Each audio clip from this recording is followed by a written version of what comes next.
The red dust swirled like ancestral spirits around the gleaming asphalt, each grain carrying whispers of the old Mali Empire. Bakary Traore stood at the edge of what would become the most controversial highway project in West African history, his weathered hands gripping the ceremonial staff that had belonged to his great-grandfather, a chief who had watched the French colonial roads carve through sacred lands like machetes through silk. Nyama Kadi, he whispered in Bambara, feeling the weight of inherited power. The ancestors were watching. The morning sun painted the Sahel in shades of gold and amber, casting long shadows across the construction site where 8 lanes of pristine highway stretched toward the horizon like a concrete river. Workers moved with the rhythm of ancient drumbeats, their voices rising and falling in traditional work songs that had echoed across these lands for centuries. But today something electric crackled in the air, the tension of a people on the brink of transformation. Bakary's assistant, Fatoumata Keita, approached with quick, determined steps, her colorful head wrap catching the wind like a flag of defiance. Her voice carried the urgency of breaking news and the weight of cultural responsibility. President Traore, the international delegation has arrived. CNN, BBC, Al Jazeera, they're all here. The World Bank representatives look. She paused, searching for the right words in French before switching to their mother tongue. Fangayi Kaban, the power is heavy in their eyes. Bakary nodded, understanding the metaphor. Foreign power always carried that particular heaviness, the weight of assumptions and predetermined judgments. He had felt it before in boardrooms in Paris and London, where men in expensive suits spoke about Africa as if it were still 1890. Let them come, he said, his voice carrying the resonance of griots who had sung the deeds of kings. Today they will learn that Mali's children have not forgotten how to build empires. The press conference tent buzzed with the energy of a marketplace at dawn. Journalists from 6 continents checked their equipment while local drummers provided a rhythmic backdrop that seemed to pulse with the heartbeat of the continent itself. The scent of grilled plantains and thibaudienne drifted from nearby food vendors, mixing the sacred with the commercial in the way that only Africa could manage. Sarah Mitchell from the Financial Times adjusted her headset, her pale skin already glistening with sweat despite the early hour. Beside her, Kwame Asante from Ghana's Joy FM nodded respectfully to the elderly woman beside him, Mama Aisha, the spiritual leader whose blessing had sanctified this project. $15 billion, Sarah muttered, checking her notes. For a toll road in one of the world's poorest countries. This is either visionary leadership or economic suicide. Kwame's eyes held the wisdom of someone who had covered African development for 20 years. Sister, you speak like someone who has never seen a baobab grow from dust. Sometimes the most impossible dreams become the strongest trees. The drumming intensified as President Traore emerged from his motorcade. He moved with the dignity of inherited leadership, each step deliberate and purposeful. His traditional bubu was pristine white, embroidered with gold thread that caught the morning light, but his shoes were modern leather, a man balanced between worlds. Behind him walked his cabinet, a carefully chosen collection of economists, engineers and traditional leaders.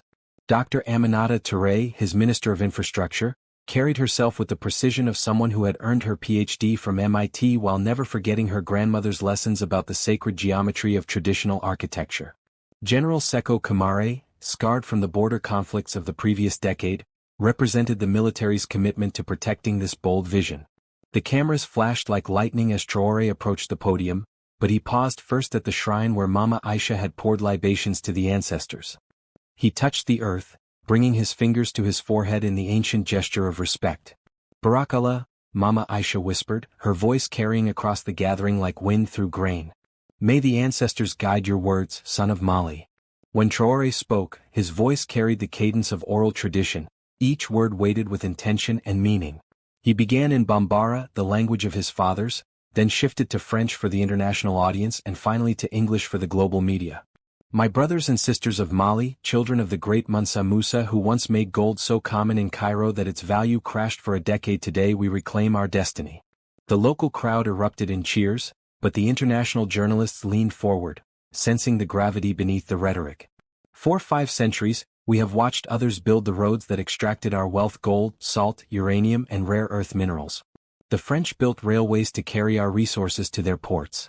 The Chinese built mines to feed their factories. The Americans built military bases to secure their interests.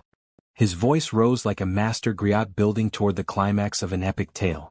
Today we build for ourselves. Today we say to the world, Mali is not your charity case. Mali is not your resource mine. Mali is the crossroads of Africa, and we will collect our due from every truck, every convoy, every foreign corporation that passes through our sovereign territory. Dr. Jennifer Walsh from the International Monetary Fund shifted uncomfortably in her seat. The economic implications were staggering, and the political ramifications could reshape West African geopolitics overnight. Traore continued, his hands gesturing with the fluid grace of traditional storytelling. This 8-lane highway will stretch from Kayes in the west to Gao in the east, connecting us to Senegal, Burkina Faso, and Niger. Every gram of gold from Burkina Faso, every barrel of oil from Niger, every container ship from Dakar, they will pay tribute to pass through our lands as caravans once paid tribute to our emperors. The financial details he revealed were breathtaking in their audacity. The $15 billion project would be funded through a combination of sovereign bonds, Chinese development loans, and partnerships with Gulf state investors. But the real shock was the toll structure. $50 per passenger vehicle, $200 per truck, $1,000 per heavy freight convoy. Madness, whispered Thomas Bradley from the World Bank.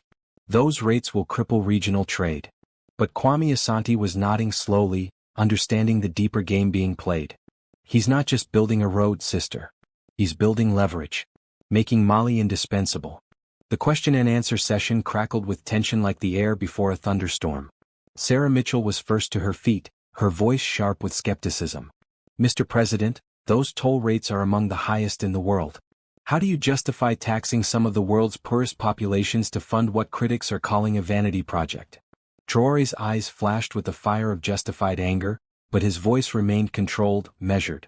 Ms. Mitchell, I notice you flew here from London on roads built with taxes collected from British citizens. France's highways were built with tolls paid by French drivers. America's interstate system was funded by American taxpayers. Why is it vanity when Africans invest in African infrastructure, but vision when Europeans do the same? The tent fell silent except for the distant sound of construction equipment and traditional music from the workers' camp. Traore continued, his voice gaining the momentum of righteous truth. For 60 years since independence, we have been told to be grateful for aid that comes with conditions, for loans that come with structural adjustment programs, for investments that come with resource extraction deals. Today I ask you, what if we chose self-reliance instead of dependency? What if we built wealth instead of waiting for charity? Dr. Abdul Rahman from Qatar's Sovereign Wealth Fund spoke next, his Arabic-accented English careful and diplomatic. President Traore, Qatar is honored to participate in this project.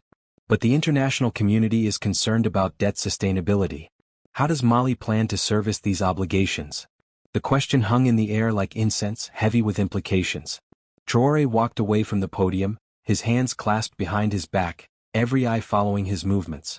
Dr. Rahman, let me tell you a story my grandfather told me about the ancient salt mines of Tagaza. For centuries, our ancestors controlled the salt trade that connected North Africa to the forests of the south. They became wealthy not by digging salt, but by controlling the routes that carried it. We are not building a road, doctor. We are reclaiming our position as the gatekeepers of Africa's wealth. He turned back to face the crowd, his voice dropping to a whisper that somehow carried to every corner of the tent. Every day, $2 billion worth of goods crosses West African borders. Most of that wealth never touches African hands. It flows from European ports to Asian factories to American markets, using infrastructure we didn't build, through supply chains we don't control, creating jobs we'll never see. His voice began to rise again, building like a master drummer approaching crescendo. This highway will process $100 billion worth of goods annually. At our toll rates, that generates $8 billion per year in revenue. In 5 years, we will have recovered our investment. In 10 years, we will be funding universities, hospitals, and technology centers. In 20 years, Mali will be the Singapore of West Africa. Not everyone in the tent was convinced. Marie-Claire Dubois from Médecins Sans Frontières stood up, her voice tight with moral indignation. President Traore, I've worked in Mali for 15 years. I've seen children die from preventable diseases because there's no money for basic health care. How do you justify spending $15 billion on a highway when people are dying from lack of clean water? The question struck at the heart of the moral complexity surrounding the project. Traore was silent for a long moment, his eyes distant, as if consulting with ancestral spirits. Dr. Dubois, how long have your organization and others like it been providing emergency health care in Mali? 15 years, as I said. And in those 15 years, has the need for your services decreased? Marie-Claire hesitated.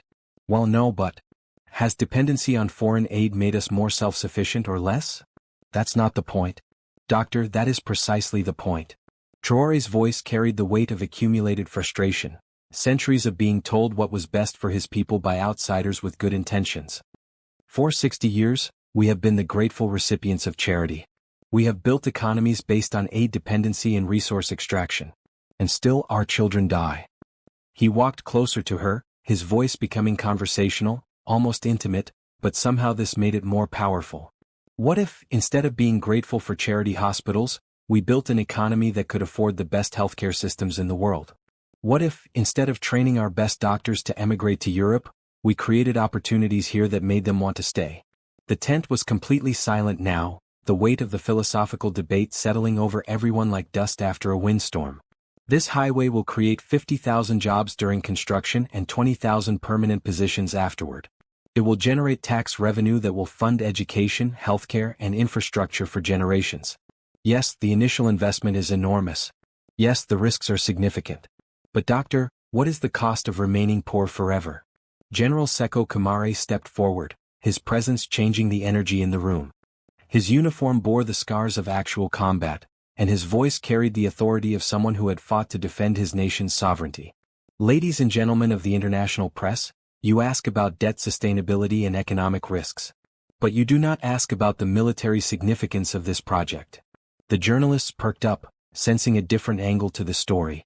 This highway will allow rapid deployment of military assets across Mali's territory.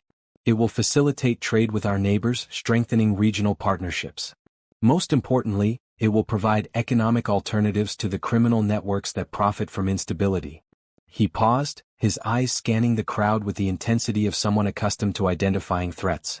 The same routes that will carry legitimate commerce have been used by smugglers, terrorists, and human traffickers. By controlling and monitoring this infrastructure, we create security dividends that no amount of foreign military intervention has achieved. Dr. Jennifer Walsh from the IMF raised her hand, her expression troubled. General, President Traore, the IMF is concerned about the precedent this sets. If every developing nation decides to build infrastructure through such aggressive debt financing, the global financial system could be destabilized. Traore laughed, a sound without humor but full of irony. Dr. Walsh, let me understand your concern. The United States has a national debt of $30 trillion. Japan's debt-to-GDP ratio exceeds 260%. European nations routinely run budget deficits to fund infrastructure and social programs. But when Mali proposes to invest $15 billion in productive infrastructure, this threatens the global financial system. The implied critique of double standards hung in the air like morning mist over the Niger River. Dr. Aminata Touré stepped forward, her MIT credentials lending technical weight to the political argument. Dr. Walsh, our debt-to-GDP ratio will remain below 70% even with this project. Our revenue projections are based on conservative estimates of regional trade growth. We have conducted extensive feasibility studies with international consultants. This is not fiscal recklessness, it is strategic investment. As the morning wore on, Traore began to paint a picture of Mali's future that was both audacious and strangely convincing. He spoke of logistics hubs that would rival Dubai's, of special economic zones that would attract manufacturing from Asia, of a sovereign wealth fund that would invest in education and technology across the continent. Imagine, he said, his voice taking on the hypnotic quality of a master storyteller, a Mali where our young people don't risk their lives crossing the Sahara to reach Europe, because the opportunities here exceed those abroad. Imagine a Mali that is a destination, not a departure point. The vision was compelling, but the skeptics remained unconvinced. James Patterson from Reuters pressed on the practical details. Mr. President, even if we accept your revenue projections, the construction timeline seems impossibly optimistic. 8 lanes of highway across 1,200 kilometers of challenging terrain, completed in 5 years. Traore smiled, the expression of someone who had anticipated this question. Mr. Patterson, have you heard of the Senegal-Mauritania Bridge project? Completed ahead of schedule by Chinese contractors. The Addis Ababa-Djibouti Railway? Built in record time through some of Africa's most difficult terrain. When we combine Chinese engineering expertise, Gulf state financing, and African determination, impossible becomes inevitable. He gestured toward the horizon where massive earth-moving equipment was already reshaping the landscape. Construction began 6 months ago. We have 12,000 workers on site with housing, healthcare, and educational facilities for their families. This is not a press conference to announce future plans, ladies and gentlemen. This is a progress report on a project already underway. The revelation sent ripples of excitement through the crowd. Somehow, Mali had managed to begin the largest infrastructure project in West African history while maintaining near total secrecy about its scope and financing. Mama Aisha rose from her seat, her age and dignity commanding immediate attention. When she spoke, it was in Bambara, her words translated by Dr. Traore but carrying power that transcended language. She says, Dr. Traore interpreted, that the ancestors have been consulted. The spirits of the ancient trade routes have given their blessing. But she warns that with great power comes great responsibility to future generations. The old woman continued, her voice carrying the authority of traditional leadership that predated colonial governments by centuries. The highway must honor the sacred sites it passes. Employment must benefit local communities, not just imported workers. The wealth generated must flow like the Niger River, reaching every village, every family, every child. Traore knelt before Mama Aisha, accepting her blessing in the traditional manner. The gesture was both political theater and genuine respect, acknowledging the dual sources of his authority, electoral mandate and cultural legitimacy. Mama Aisha's conditions are not suggestions, he said, rising to face the crowd. They are contractual obligations. Every construction company, every supplier, every service provider will sign agreements committing to local hiring, skills transfer and environmental protection. This project will not repeat the mistakes of colonial extraction. As the press conference moved into its final phase, the scope of the project's geopolitical implications became clear. Dr. Rahman from Qatar outlined the financing structure in detail. $8 billion from Chinese development banks, $4 billion from Gulf sovereign wealth funds, $2 billion from African Development Bank bonds, and $1 billion from Mali's own reserves. This partnership, Dr. Rahman explained, represents a new model of South-South cooperation. We are not imposing conditions or demanding governance reforms. We are investing in African growth because African prosperity serves everyone's interests. The statement was a direct challenge to traditional Western development models, and the representatives from European and American financial institutions shifted uncomfortably. Thomas Bradley from the World Bank spoke carefully, his diplomatic training evident. The World Bank remains committed to supporting Mali's development goals through our established frameworks. We hope President Traore will consider the benefits of working within proven international systems. Dr. Traore took over the presentation as the discussion shifted to technical specifications. The highway would be more than just 8 lanes of asphalt. It would be a technological corridor incorporating fiber optic cables, solar power generation, and intelligent traffic management systems. Every kilometer will be monitored by satellite and ground-based sensors, she explained, using a laser pointer to highlight features on architectural drawings. We will know the exact location, speed, and destination of every vehicle using the system. This data will be valuable for trade optimization, security monitoring, and economic planning. The privacy implications were staggering, but so were the opportunities for economic intelligence and resource allocation. Mali would possess unprecedented data on regional trade flows, potentially allowing it to optimize its own economic policies and negotiate more effectively with trading partners. Sarah Mitchell from the Financial Times pressed on the surveillance aspects.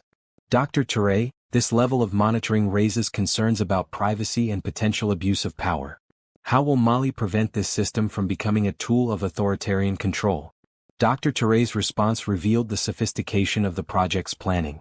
Ms. Mitchell, we have consulted with experts from Singapore, South Korea, and the Netherlands, countries that have successfully implemented intelligent transportation systems while maintaining democratic governance.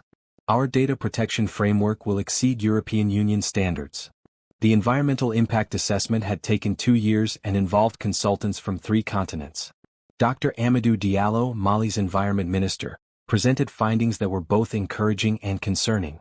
The highway will cross 3 distinct ecological zones, he explained, requiring different environmental protection strategies for each section.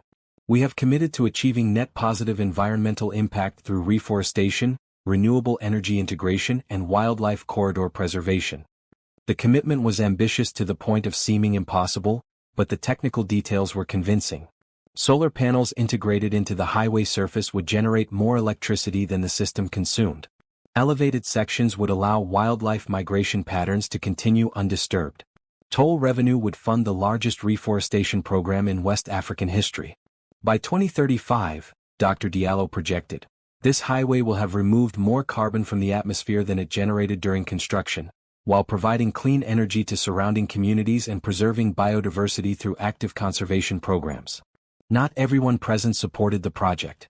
Boubacar Sanogo, leader of Mali's opposition party, had been granted speaking time as part of the democratic process Traore was committed to maintaining. My fellow Malians, Sanogo began in Bambara before switching to French, we are being asked to mortgage our children's future for a road that may never pay for itself. This project represents the dreams of one man, not the collective will of our people.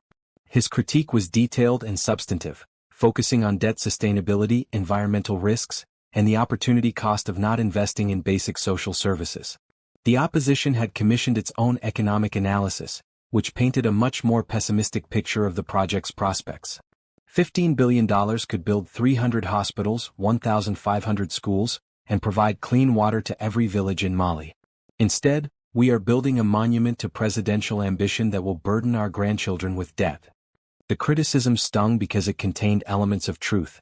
The project was indeed a massive bet on Mali's future, with risks that were as enormous as the potential rewards. Traore listened respectfully to the criticism before responding, his voice carrying the weight of someone who had wrestled with these exact concerns during sleepless nights.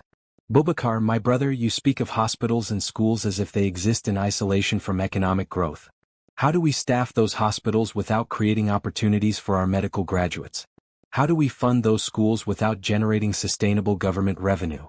He walked closer to his political opponent, the gesture transforming debate into dialogue. You are right that this project carries risks. You are right that the debt burden is substantial. But what is the risk of doing nothing? What is the cost of remaining dependent on others for our prosperity? Aminata Diarra, a 22-year-old university student studying engineering, had been selected to represent Mali's youth in the proceedings.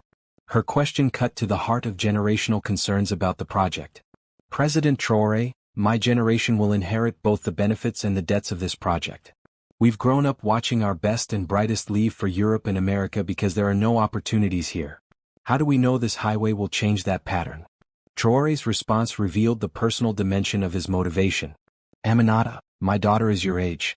She studies at the Sorbonne because the opportunities she needs don't exist here yet. This highway is my promise to her, to you, to every young Malian who dreams of building a future here rather than abroad. His voice became more intimate, paternal as he continued. In 5 years, this highway will support logistics companies, technology firms, and manufacturing facilities. In 10 years, it will anchor special economic zones that rival any in Asia. In 15 years, your generation will be leading companies, research institutes, and financial firms that exist because we had the courage to invest in our own potential. Representatives from neighboring countries had been invited to observe the proceedings, and their reactions revealed the complex regional dynamics at play.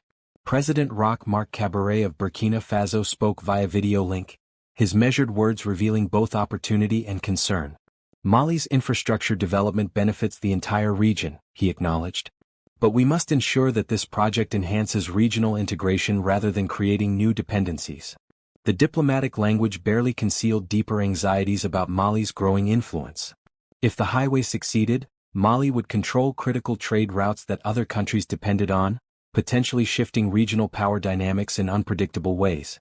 Senegal's transport minister was more direct in her concerns. We support Mali's development goals, but we cannot allow toll rates that make our port of Dakar uncompetitive compared to alternatives through Morocco or Nigeria. Traore's response revealed the careful balance he was attempting to maintain. Our sister nations need not fear competition from equals. This highway will increase trade volumes for everyone by reducing transportation costs and improving reliability. Growth is not a zero-sum game when we approach it as partners rather than competitors.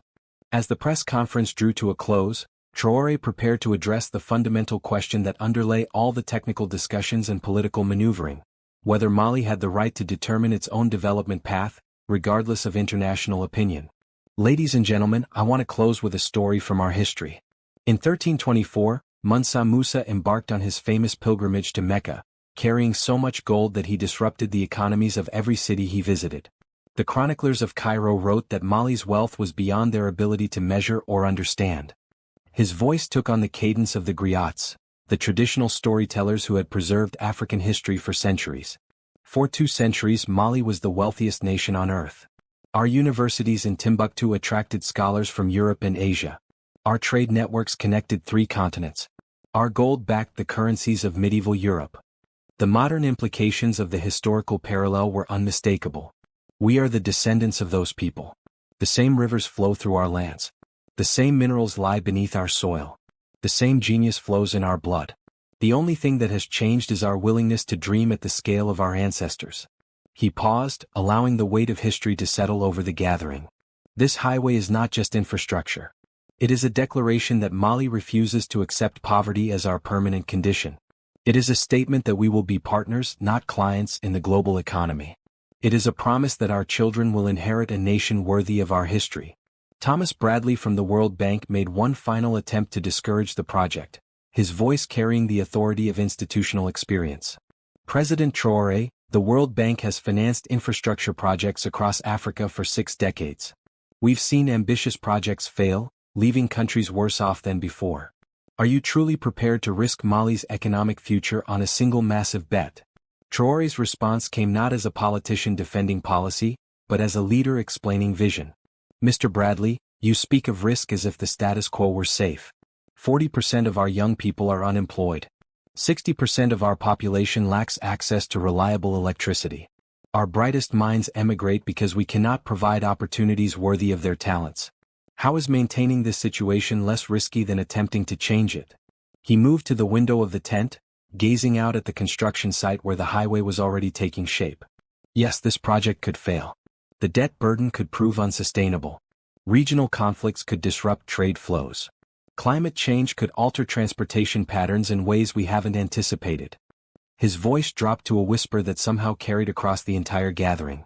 But what if it succeeds? What if, in 20 years, Mali is the economic hub of West Africa? What if our universities rival any in the world? What if our children stay home not because they have to, but because they choose to? What if we prove that African nations can develop on African terms?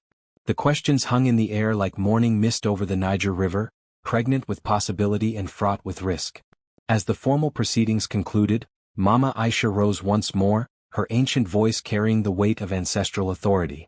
She spoke in Bambara, her words flowing like water over stones, smooth with age and heavy with meaning. She is performing the traditional consecration, Dr. Traore translated. She calls upon the spirits of the ancient trade routes to protect this new pathway. She asks the ancestors to guide our steps and guard our intentions. The old woman poured water from a calabash onto the earth, the droplets darkening the red soil in patterns that seemed to form letters in an ancient script. She scattered kola nuts and millet, traditional offerings that connected the modern project to timeless spiritual practices. The international journalists watched with fascination and confusion, their cameras capturing rituals they didn't understand but somehow recognized as significant. This was Africa asserting its right to do things its own way, to blend the modern and traditional in patterns that made sense to its own people even if they mystified outsiders. Traore knelt to receive Mama Aisha's blessing, her weathered hands touching his forehead while she whispered prayers in languages that predated written history. When he rose, his eyes held a new determination, as if the ceremony had transformed political ambition into spiritual mission.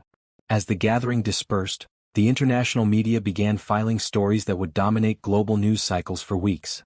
The Chinese delegation huddled with construction supervisors, their efficient planning already adjusting timelines and resource allocations.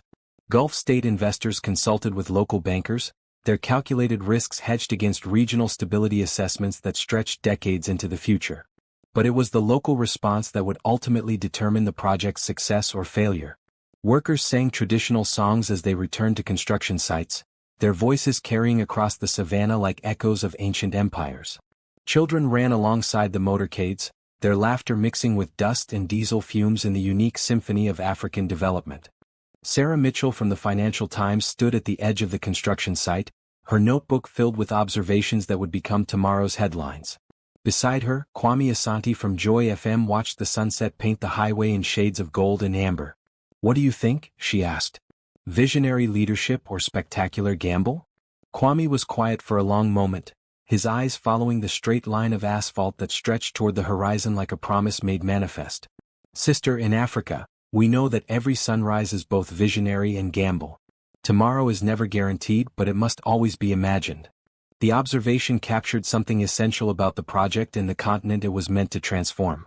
Africa had always been a place where the impossible and inevitable coexisted, where ancient wisdom and modern ambition danced together in patterns that outsiders found difficult to understand but impossible to ignore. As the last vehicles departed and construction lights began illuminating the work sites for the night shift, Bakary Traore remained behind, standing where his great-grandfather had once watched French colonial administrators survey the land for their own roads and railways. The irony was not lost on him. Those colonial roads had extracted wealth from Africa for over a century. Now his highway would reverse that flow, making Africa the beneficiary rather than the victim of its strategic location. The ancestors were indeed watching, and perhaps for the first time in generations they were smiling. The red dust swirled around his feet as he walked back to his vehicle, each step carrying the weight of $15 billion, 50 million people, and the dreams of a continent that had decided it was ready to bet on itself once more. In the distance, the construction continued through the night, 8 lanes of highway emerging from the African soil like a rebirth of ancient glory, modern and traditional, practical and spiritual, risky and necessary, everything that defined contemporary Africa's relationship with its own limitless potential. The world would indeed be shocked. The only question was whether the shock would be admiration or horror, celebration or condemnation. But for the first time in generations, Mali would control the narrative of its own development, and that alone made every risk worthwhile. Nyama Kadi. The ancestors were watching, and the future was being born.